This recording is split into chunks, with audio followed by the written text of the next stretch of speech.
नमस्कार। गायत्री स्नातकोत्तर कॉलेज सांचौर की ऑनलाइन क्लास में आपका स्वागत है।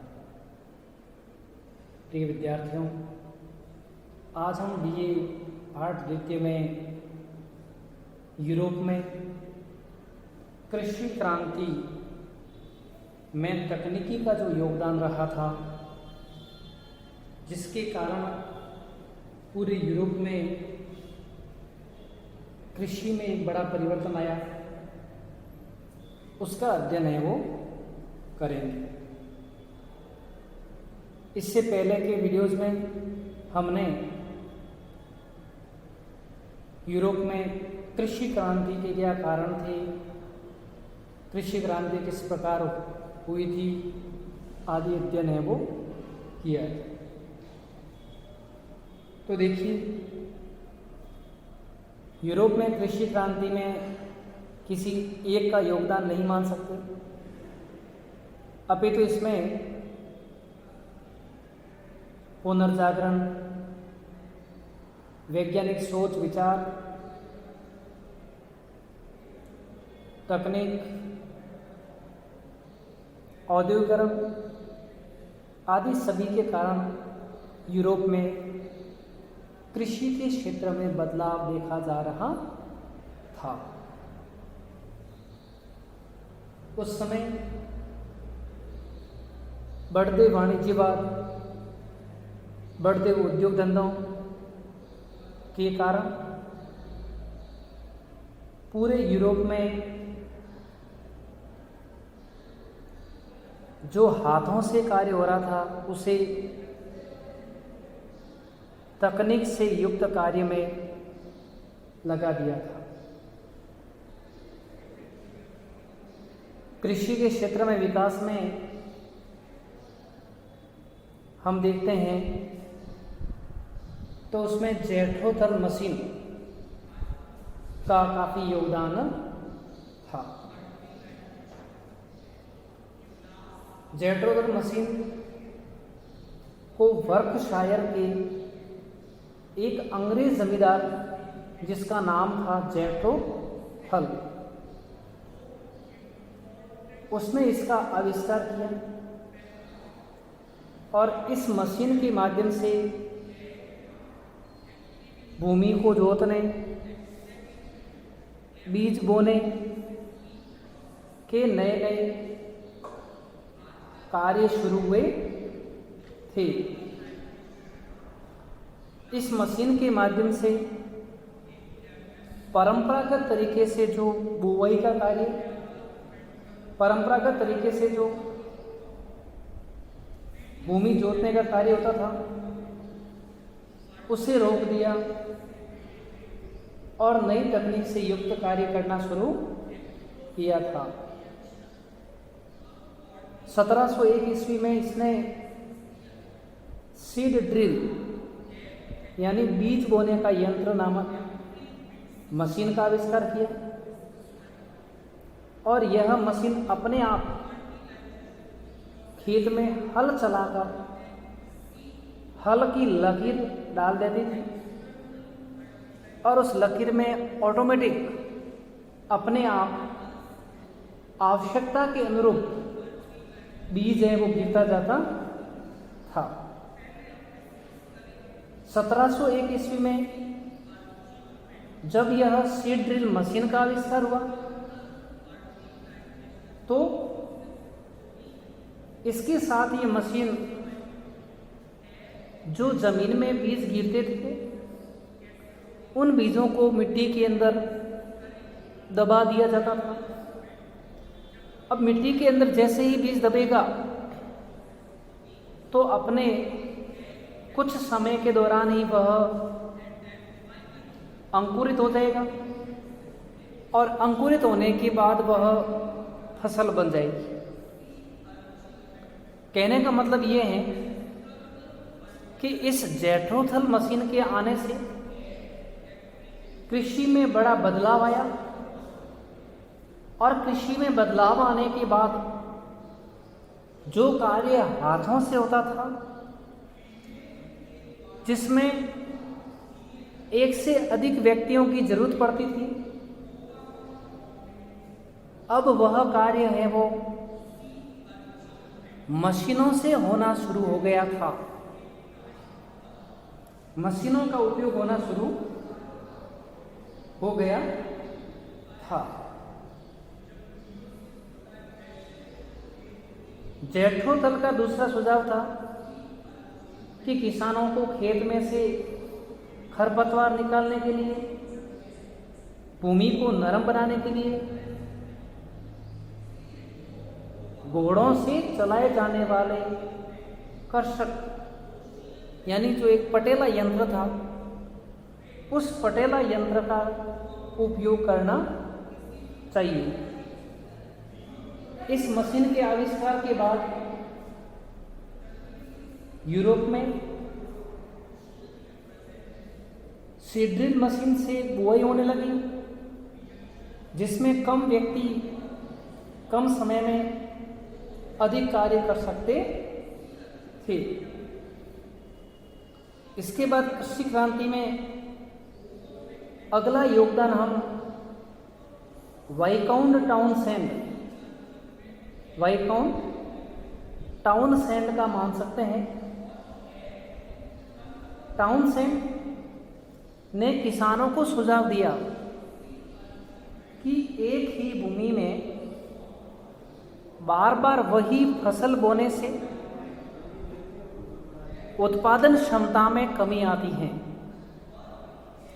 इसलिए अच्छा यह रहेगा कि उस भूमि में प्रति वर्ष अलग अलग फसल बोई जाए, जिससे प्रति वर्ष उत्पादन भी होता रहे और उन फसलों के अलग अलग बोने से कृषि भूमि की पैदावार भी घटे नहीं। इसे उन्होंने फसली चक्र का नाम दिया, जिसमें एक बार में गेहूं बोया, दूसरी बार शलगम, तीसरी बार जौ, ऐसे बदल बदल कर कृषि करने से भूमि की पैदावार क्षमता, उर्वरक क्षमता कम नहीं होती थी और भूमि हमेशा के लिए उपजाऊ है वो बनी हुई रहती थी। इस प्रणाली से प्रति वर्ष अच्छा उत्पादन होने लगा। फसलें बदल बदल कर बोने से प्रतिवर्ष फसलें प्राप्त होने लगी और प्रतिवर्ष बुआई के बावजूद भी खेत में उत्पादन क्षमता बढ़ी, भूमि की उर्वरक क्षमता में कोई परिवर्तन है वो नहीं आया। इसके बाद अगला योगदान अपन देख सकते हैं रॉबर्ट बैकबेल का। तो देखिए, रॉबर्ट बैकबेल ने 1760 ईस्वी के आसपास कृषि के साथ साथ पशुपालन कार्य करने पर बल दिया। बैकबेल का मानना था कि कृषि और पशुपालन एक दूसरे से जुड़े हुए हैं, इसलिए किसान कृषि के साथ साथ अगर पशुपालन का कार्य करता है तो उसको अतिरिक्त आमदनी हो सकती है। पशुओं से दूध, दही, घी प्राप्त हो जाएगा एवं खेत में उत्पादन क्षमता बढ़ाने के लिए पशुओं से खाद भी प्राप्त हो जाएगी और खेतों में जो पैदावार होगी उसमें से अनाज किसान ले लेगा और उसका चारा है वो पशुओं को खिलाने के लिए काम आ जाएगा। बैकबेल के विचार से कृषि में बड़ा फायदा हुआ, किसानों की आय बढ़ी एवं अब मवेशियों में दुधारू मवेशी को प्राप्त करने पर ध्यान दिया जाने लगा और दुधारू पशुओं को पाला जाने लगा। कई पशुओं की नई नई नस्लें तैयार की गई, जिनमें भैंस, भेड़, बकरी जो अधिक दूध व मांस हैं वो प्रदान कर सकती थी। इसके अलावा एक अमेरिकी वनस्पति शास्त्री लूथर बर्बंक ने पेड़ पौधों की नई नई व उन्नत किस्में पैदा करने पर ध्यान देना शुरू कर दिया था। पौधों में कलम करने से, कलमी पौधे लगाने से ऐसे पौधे जो जहाँ पर उत्पादित नहीं होते थे उनका भी उत्पादन है वो शुरू हो गया था। ऐसी स्थिति में उत्पादन है वो बढ़ना शुरू हो गया। फिर हम देखते हैं रासायनिक खादों का प्रयोग। शुरुआत में जो कृषि की जाती थी उसमें कोई खाद नहीं डालते थे, जंगल को जला दिया, बुआई कर दी, अनाज डाल दिया, फिर अनाज बारिश के कारण से भूमि में अंकुरित होता और जैसी तैसी फसल होती उसको काटते और उपयोग में लेते। समय के साथ साथ जब मांग बढ़ने लगी तो कृषि तकनीकी में विकास के लिए, उत्पादन को बढ़ावा देने के लिए यूरोप में 1840 ईस्वी के बाद रासायनिक खादों के प्रयोग पर ध्यान दिया जाने लगा, क्योंकि रासायनिक खाद खेत में डालने से पैदावार दुगुनी से तिगुनी बढ़ जाती थी। इसलिए खाद डालने का रिवाज प्रचलित किया। उसी समय वॉन लिविंग नामक एक वनस्पति व रसायन शास्त्री ने रसायनों के प्रयोग के बारे में पुस्तक प्रकाशित की और जिसमें दर्शाया कि पेड़ पौधों की आधारभूत खुराक अर्थात पेड़ पौधों के विकास में, उनके अधिक उत्पादन में पोटास, नाइट्रोजन व फास्फोरस जैसे तत्वों की जरूरत होती है और पोटास, नाइट्रोजन, फास्फोरस देने से मिट्टी की उत्पादन क्षमता, उर्वरक क्षमता बढ़ जाती है और जिसके कारण उत्पादन भी है वो बढ़ जाता है। इसलिए किसानों ने बड़े पैमाने पर रासायनिक खादों का प्रयोग करना शुरू कर दिया था। रासायनिक खादों के प्रयोग से कृषि में पैदावार बढ़ी, इसके साथ साथ उन्नत किस्म के पेड़ पौधे व बीजों का उपयोग किया जाने लगा। इससे भी कृषि में एक बड़ी क्रांति देखने को है वो मिली थी। अब हम बात करते हैं कृषि के क्षेत्र में प्रयोग किए जाने वाले नए नए उपकरणों की, जैसे वर्कशायर के जेट्रोथल ने बीज बोने की आधुनिक तकनीकी युक्त मशीन का आविष्कार कर कृषि के क्षेत्र में एक क्रांति ला दी थी। टाउनसेंड ने कृषि कार्य में फसली चक्र अपनाने पर बल दिया। इससे उसी भूमि में प्रतिवर्ष फसल का उत्पादन भी होता था और भूमि की उर्वरक क्षमता पर भी कोई प्रभाव नहीं पड़ता था। रॉबर्ट बैकवेल ने कृषि के साथ साथ पशुपालन पर बल दिया। इससे किसानों की आमदनी बढ़ी और उसी खर्च में किसानों को पशुओं को पालना भी सुलभ हो सका। 1840 के बाद कृषि उत्पादन बढ़ाने के लिए रासायनिक खादों के उपयोग पर भी जोर दिया जाने लगा था। इससे भी उत्पादन क्षमता में वो वृद्धि हुई थी। और इसके बाद तो कृषि के क्षेत्र में बाढ़ सी आ गई और नई नई तकनीकी युक्त मशीनों का प्रयोग कृषि के लिए आम बात हो गई, क्योंकि गांवों से बड़ी संख्या में मजदूर शहरों की ओर, उद्योगों की ओर पलायन करके नगरों में बस गए थे। इसलिए गांवों में काम करने वाले मजदूरों की कमी हो गई थी। कच्चे माल के रूप में फसलें गांवों से प्राप्त होती थी।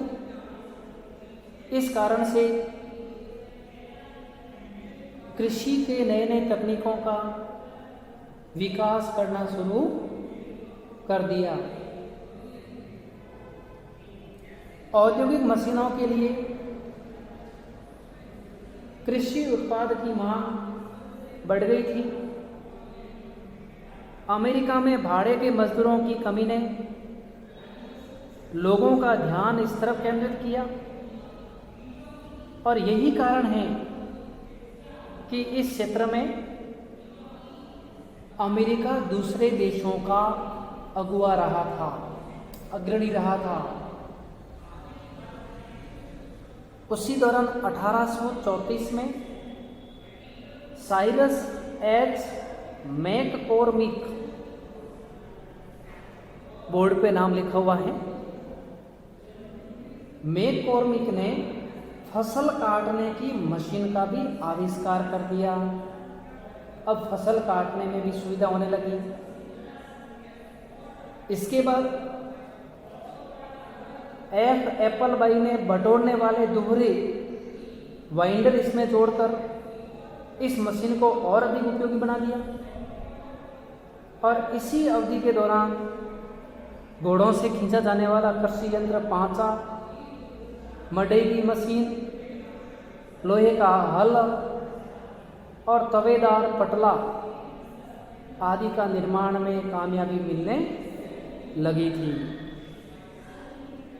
और इसके बाद में घोड़ों के स्थान पर भाप के इंजन, गैस से चलने वाले इंजन, बिजली की मोटरें आदि से कृषि कार्य होना शुरू हो गया था। इससे कृषि के पैदावार में बढ़ोतरी हुई, बाजारें खुली, लोगों को रोजगार मिला और वस्तुओं को सुरक्षित रखने के लिए, पशुओं से प्राप्त होने वाले उत्पाद को सुरक्षित रखने के लिए फ्रांस के लुई पास्चर जैसे विद्वानों ने मक्खन और पनीर बनाने की विधि का आविष्कार किया। दूध को पास्चराइज करके लंबे समय तक रेफ्रिजरेटर में सुरक्षित रखने की प्रणाली भी विकसित कर ली। इससे वस्तुओं को लंबे समय तक सुरक्षित रखा जा सकता था। इसके बाद ऑर्थर यंग अर्थात नई खेती पर ध्यान दिया जाने लगा। उस समय यूरोप में ऐसी भूमि जो उपजाऊ थी लेकिन उस पर काश्त कार्य नहीं किया जा रहा था,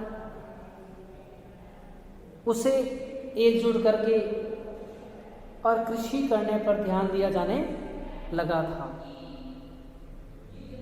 अनावश्यक वनस्पति को हटाया गया, खेतों को साफ किया गया मशीनों से खेतों की भूमि को नरम बनाया गया, सिंचाई के कृत्रिम साधनों का विकास किया गया और इन तमाम कारणों से आर्थर यंग यानी नई कृषि को बढ़ावा मिला और पारंपरिक कृषि को छोड़कर लोगों ने तकनीकी युक्त वैज्ञानिक कृषि पर है वो बल दिया था। इन तमाम कारणों से यूरोप में कृषि क्रांति को बढ़ावा मिला था। Thank you.